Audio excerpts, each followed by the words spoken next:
Canada की PR कैसे apply की जाती है। आज की वीडियो में मैं पूरा प्रोसेस आपके साथ ये शेयर करने जा रहा हूँ। कौन कौन से डॉक्यूमेंट्स रिक्वायर्ड होते हैं, कितनी फीस रिक्वायर्ड होती है, कौन कौन सी मिस्टेक्स जो आपको अवॉइड करनी चाहिए, कौन कौन से कॉम्प्लेक्स एरियाज हैं जहां पर आप फंस सकते हैं। उन सारे इश्यूज को डिटेल में आपके साथ डिस्कस करूंगा। अभी रिसेंटली मैंने पीआर के लिए अप्लाई किया है कनाडा की, और इस पूरे प्रोसेस में मैंने खुद भी बहुत स्ट्रगल किया है। कंसल्टेंट्स के साथ राब्ता किया, दोस्तों के साथ राब्ता किया, उन दोस्तों के साथ जिन्होंने खुद ने कंसल्टेंट्स को 500 से 1000 कैनेडियन डॉलर सिर्फ कंसल्टेंसी हासिल करने के लिए पे किए थे। तो ये video thousands of dollars worth करती है। यही वजह है कि सारी नॉलेज जो है मैं आपके साथ शेयर करने जा रहा हूं, ताकि जो है आप लोगों को इस वीडियो से ज्यादा फायदा हो सके। मेरा नाम है अहमद ज़िया और मैं क्वालिफाइड अकाउंटेंट हूं, और मैं अपने इस चैनल पर इमिग्रेशन और फाइनेंस से रिलेटेड वीडियोस बनाता हूं। तो अगर आप मेरे चैनल पर नए आए हैं तो चैनल को जो है जरूर सब्सक्राइब कर लीजिएगा। सबसे पहले हम बात कर लेते हैं स्टेप बाय स्टेप प्रोसेस की, कि कैसे कनाडा की पीआर के लिए अप्लाई किया जाता है, किन किन स्टेप से आपको गुजर कर जाना पड़ता है। सबसे पहले आपको लैंग्वेज एग्जाम देना होता है। 3 किस्म के एग्जाम्स होते हैं, आइल्स,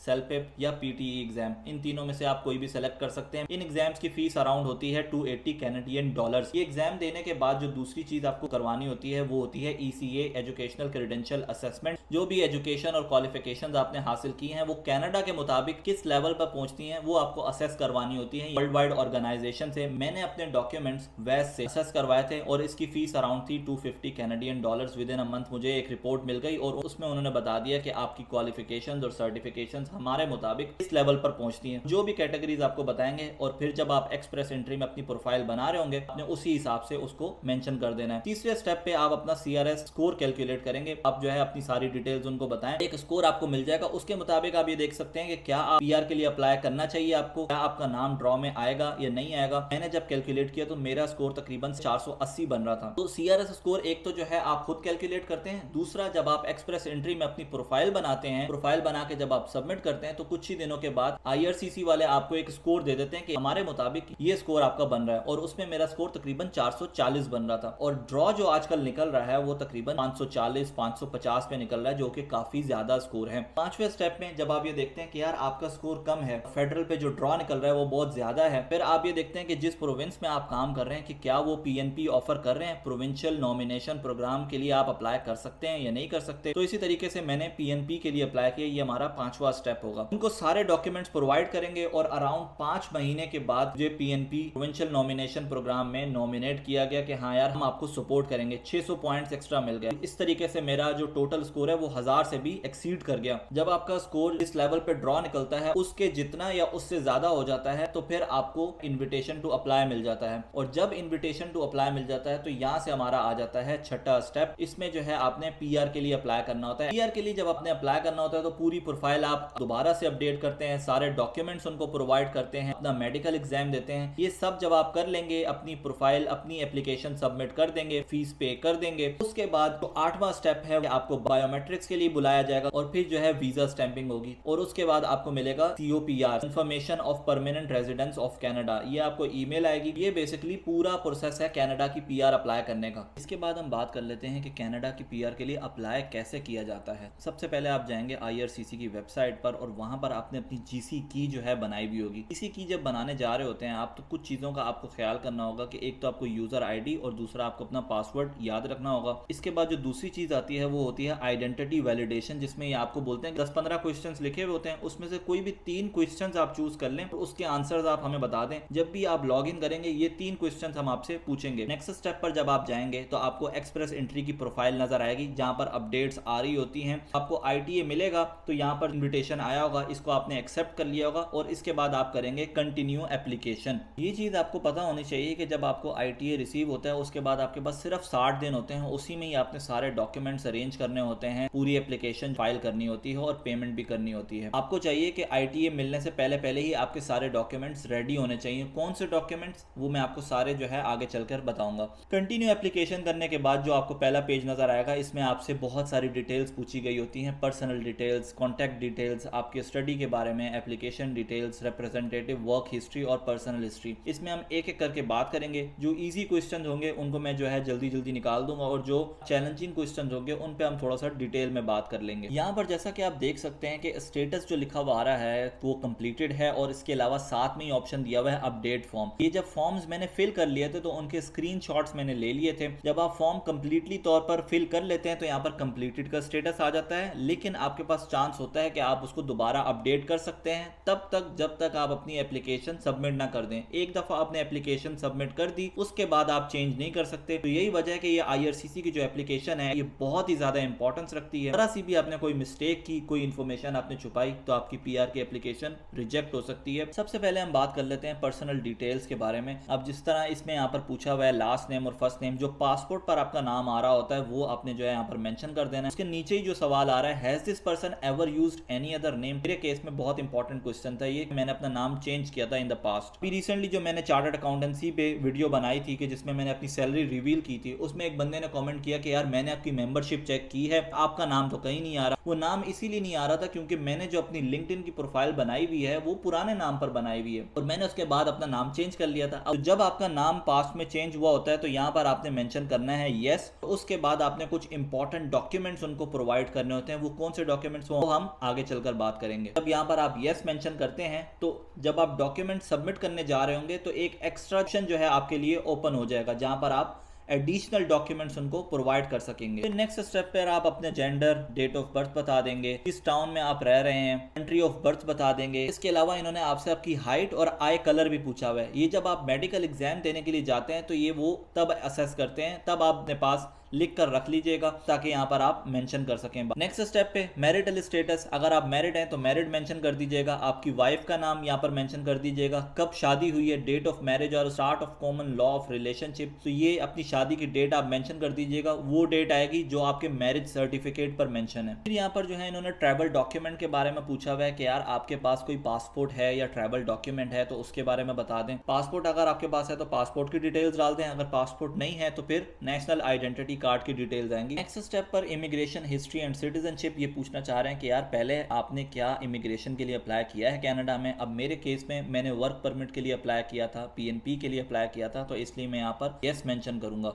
क्या पहले आपने PR के लिए अप्लाई किया था, तो यहाँ पर मैंने नो मेंशन कर दिया। UCI नंबर क्या होता है, जब भी आप वर्क परमिट पर, स्टडी परमिट पर कनाडा में इंटर होते हैं तो आपको एक UCI नंबर मिलता है। ये आपको भी मिलेगा, आपकी वाइफ को भी मिलेगा, आपके बच्चे को भी मिलेगा। ये UCI नंबर आपको यहाँ पर मेंशन करना होगा। फिर ये आपसे सवाल पूछते हैं कि यार आप अपने साथ कितने बंदे कनाडा लेकर आ रहे हो, कितने बंदों के लिए आप PR के लिए अप्लाई कर रहे हो। अगर आप मिसाल के तौर पर मेंशन करते हैं कि 3 पर्सन, कितने पैसों की स्टेटमेंट आपको दिखानी चाहिए, आप जो है इजीली वेबसाइट पर जाके चेक कर सकते हैं। अगर आप जो है ऑलरेडी वर्क परमिट पर हैं तो ये लोग कहते हैं कि यार अगर आप वर्क परमिट पर हैं तो फिर आपको इतना बैलेंस दिखाने की जरूरत नहीं है, क्योंकि ये कैनेडियन गवर्नमेंट इसलिए पूछती है ताकि वो बंदा अगर फैमिली के साथ आ रहा है तो क्या यहाँ पर सर्वाइव भी कर सकेगा या नहीं कर सकेगा। लेकिन मैं ये भी आपको बताता चलूं कि ये लोग कहते हैं, कंसल्टेंट्स कहते हैं, लेकिन उस पर श्योर नहीं होते क्योंकि ये कहीं भी मेंशन नहीं है, ये अजम्पशन है। बेहतर यही है कि आप पूरा बैलेंस दिखाइएगा ताकि आपकी PR की जो एप्लीकेशन है वो किसी भी वजह से रिजेक्ट ना करें। आपका कोई रिलेटिव है कनाडा में जो कि कैनेडियन सिटीजन है, अगर है तो आप यस आंसर कर दीजिएगा। इसके बाद जो इन्होंने क्वेश्चन पूछा हुआ है और कौन कौन से आपके रिलेटिव्स हैं तो कि आपने इस एप्लीकेशन में जिनको मेंशन नहीं किया, तो इसमें उन्होंने नीचे कैटेगरीज दी हुई होती हैं जिसमें आपके वालिदैन आ जाएंगे, बहन भाई आ जाएंगे, भी बच्चे आपके ऑलरेडी इसमें एप्लीकेशन में शामिल होते हैं तो उनको यहाँ पर मेंशन करने की जरूरत नहीं है। और दूसरे भी कोई रिलेटिव्स जो कि उस ऑप्शंस में अगर आ रहे हो तो आप उनकी डिटेल्स उनको बता सकते हैं, जिसमें ये डेट ऑफ बर्थ पूछते हैं, उनकी कौन सी कंट्री में, वो कौन सी सिटी में रह रहे हैं, तो उनके बारे में वहां पर आप डिटेल्स बता सकते हैं। लैंग्वेज ऑफ कॉरेस्पॉन्डेंस में कि किस लैंग्वेज में आप बात कर सकते हैं, इंग्लिश या फ्रेंच, वो आप बता दीजिएगा इनको। उसके अलावा फिर टेलीफोन नंबर,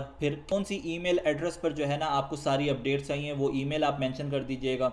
अगर आपकी वाइफ ज़्यादा ईमेल नहीं यूज़ करती और आप प्रेफर करते हैं कि सारी ईमेल्स आपको ही मिलें तो आप उसकी प्रोफाइल में भी अपनी ईमेल मेंशन कर सकते हैं। फिर इसके बाद जो सबसे चैलेंजिंग टास्क आता है वो आपकी एड्रेस की हिस्ट्री का आता है कि पिछले 10 सालों की या 18 साल से बाद, विच एवर इज अर्लियर। मतलब अगर मैं अभी 31 साल का हूँ तो 10 साल पीछे अगर लेके जाऊंगा तो तकरीबन 21 साल हो जाएंगे। 18 साल से ज़्यादा 21 साल होते हैं। मुझे 21 साल से लेकर अब तक की जो हिस्ट्री है, एड्रेस की हिस्ट्री, वो इनको बतानी होगी कि मैं कहाँ कहाँ रहा हूँ। इसमें एक बहुत इंपॉर्टेंट चीज़ ये है कि कोई भी गैप्स बीच में नहीं आने चाहिए। और अगर आपने कोई भी ट्रैवल किया है, किसी भी दूसरी कंट्री में विजिट पर गए हैं, बेशक फिर आप वो 4 दिनों के लिए गए हों, 5 दिनों के लिए गए हों, वो आपने इनको लाजमी यहाँ पर बताना है। उसके बाद इन्होंने आपकी एजुकेशन के बारे में पूछा है कि क्या जो है आपने हायर एजुकेशन कंप्लीट की है। देखिए हायर एजुकेशन का मतलब है 12वीं क्लास। एटलीस्ट PR अप्लाई करने के लिए आपकी 12वीं पास होनी चाहिए। अगर आपने वो भी पास नहीं की तो फिर आप PR के लिए अप्लाई नहीं कर सकते। फिर सिर्फ यही है कि अजाइलम के थ्रू ही आप PR अप्लाई कर सकते हैं। आई डोंट थिंक कि उसके अलावा कोई और ऑप्शन आपके पास होगा। फील्ड ऑफ स्टडी, जो भी रिलेटेबल फील्ड ऑफ स्टडी है, मेरी अकाउंटिंग एंड फाइनेंस है, वो मैंने मेंशन कर दी। अच्छा, एक चीज मैं आपको ये बताता चलूं कि जो भी सवाल आपको समझ ना आए, जो क्वेश्चन मार्क बना हुआ है इसके ऊपर आप क्लिक कर सकते हैं, इसमें आपको फर्दर डिटेल्स उसके बारे में मिल जाएगी। जिस तरीके से यहाँ पर मेंशन किया हुआ है कि अगर आपने स्टडी की है फुल टाइम या पार्ट टाइम स्टडी, इस पे जब आप क्लिक करते हैं यहाँ पर इन्होंने आवर्स बता दिए कि फुल टाइम स्टडी वो होती है जो आपने एटलीस्ट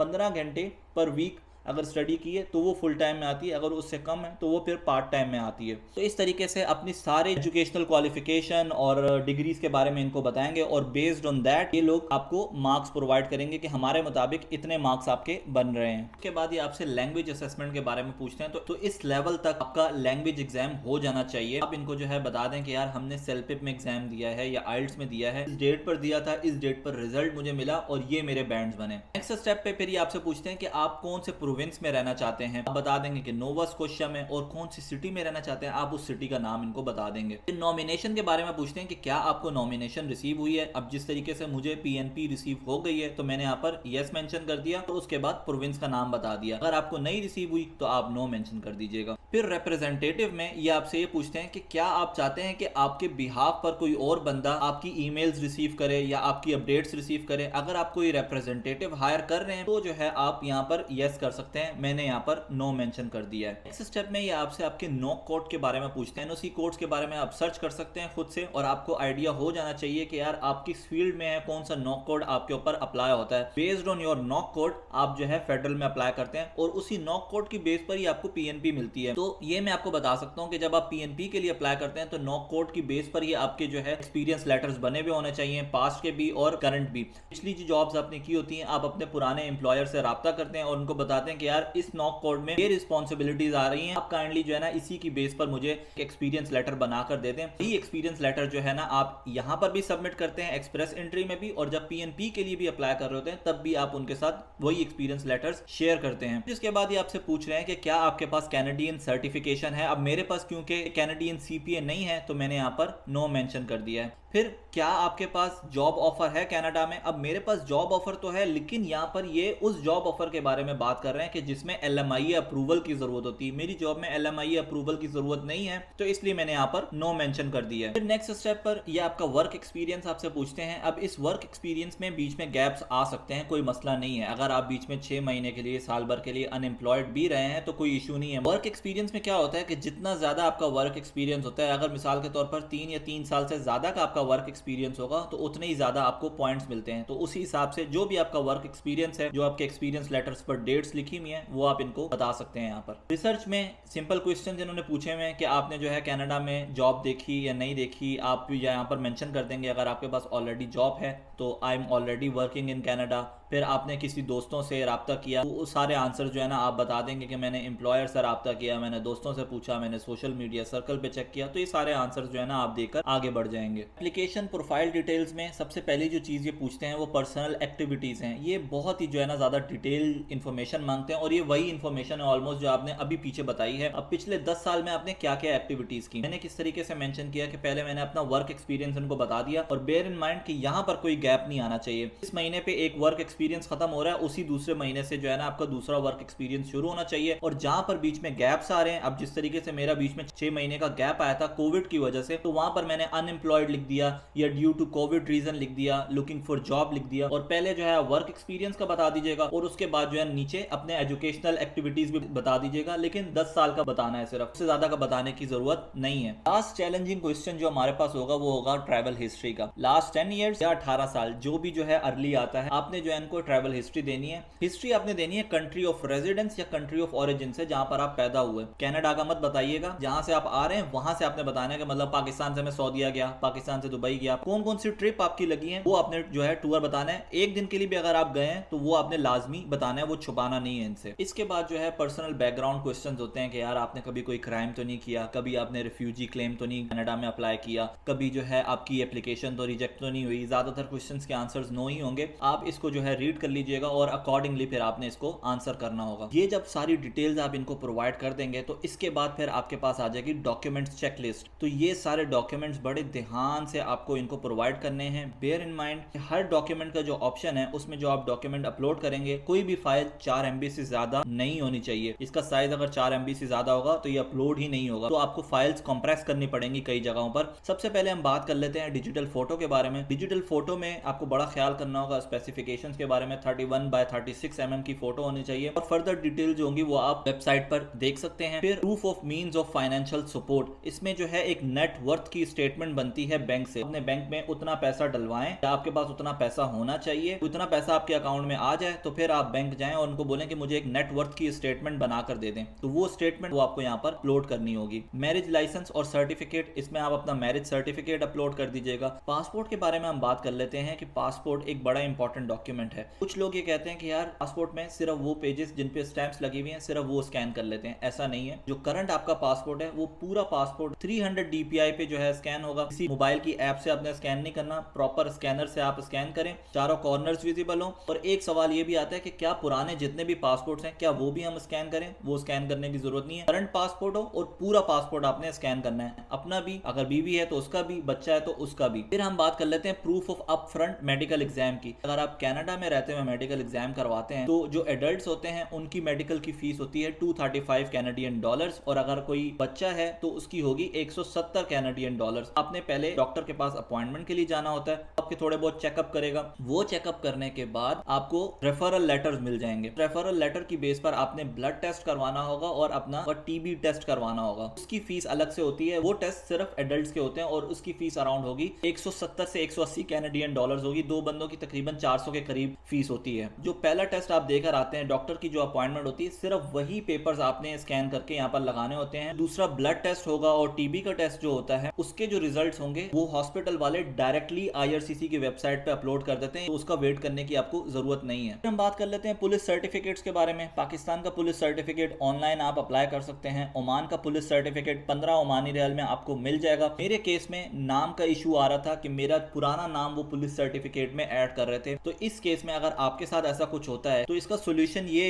है कि आपने एक एफिडेविट बनवाना है और उसको लिस्टेड लॉयर से अटेस्ट करवा लेना है। वो एफिडेविट लगेगा। मेरे केस में मैंने पुराना पासपोर्ट और नया पासपोर्ट लगाया और साथ में फिर पुलिस सर्टिफिकेट लगवाया। तो ये चारों डॉक्यूमेंट्स आपको एक ही डॉक्यूमेंट में ऐड करके अपलोड करने होंगे। फिर एजुकेशनल डॉक्यूमेंट्स में सारे डॉक्यूमेंट्स जो हैं अपलोड होंगे। मैंने PDF फाइल्स बना ली थी। PDF फाइल होंगी, उनको वर्ड में आप कन्वर्ट कर लीजिएगा। ये आपकी आसानी के लिए जो है ना, मैं वीडियो के डिस्क्रिप्शन में डाल दूंगा, वहां से जाके आप गूगल ड्राइव से ले सकते हैं। एजुकेशनल डॉक्यूमेंट के बाद लीगल नेम, जो लीगल नेम चेंज हुआ है उसमें फिर यही अगेन पुराना पासपोर्ट, नया पासपोर्ट और साथ में एफिडेविट। एम्प्लॉयमेंट डॉक्यूमेंट्स में अब क्योंकि मेरी 3 जगहों पर एम्प्लॉयमेंट थी, पाकिस्तान, ओमान और कनाडा, तो भी एम्प्लॉयमेंट जहां पर भी आपने 6 महीने से ज्यादा काम किया होता है सिर्फ वही एम्प्लॉयमेंट आपको मेंशन करनी होती है। एम्प्लॉयमेंट डॉक्यूमेंट्स में क्या क्या मेंशन करना होता है? करंट एम्प्लॉयमेंट है उसमें मैंने पे स्टब्स बता दी, रेफरेंस लेटर दे दिया, ऑफर लेटर दे दिया और एक्सपीरियंस लेटर भी दे दिया। उसके बाद इसी डॉक्यूमेंट्स की चेकलिस्ट के नीचे ही ऑप्शनल डॉक्यूमेंट्स आ रहे हैं जिसमें क्लाइंट इन्फॉर्मेशन लिखी हुई होती है। क्लाइंट इन्फॉर्मेशन में जितने भी आपको लेजिट डॉक्यूमेंट्स लगते हैं ना कि यार ये इन्फॉर्मेशन मुझे प्रोवाइड करनी चाहिए, वो सारी इन्फॉर्मेशन आपको इनको प्रोवाइड करनी होगी। मिसाल के तौर पर जो टैक्स रिटर्न आपने फाइल किया है, आपका सिन नंबर, आपका वर्क परमिट, आपका अगर वर्क परमिट रिन्यू आपने करवाया है वो डॉक्यूमेंट, आपका ड्राइवर्स लाइसेंस, आपका मेडिकल इंश्योरेंस, ये सारे डॉक्यूमेंट्स जो है ना आप इनको प्रोवाइड कर दें ताकि इनको जो डिटेल्स चाहिए हो ये खुद निकाल सकें, बजाय इसके कि किसी भी छोटी बात पर आपकी एप्लीकेशन रिजेक्ट कर दें। इससे बेहतर ये है कि आप इनको इन्फॉर्मेशन ज्यादा से ज्यादा प्रोवाइड कर दें ताकि ये जितना हो सके आपकी एप्लीकेशन रिव्यू कर सकें और आपको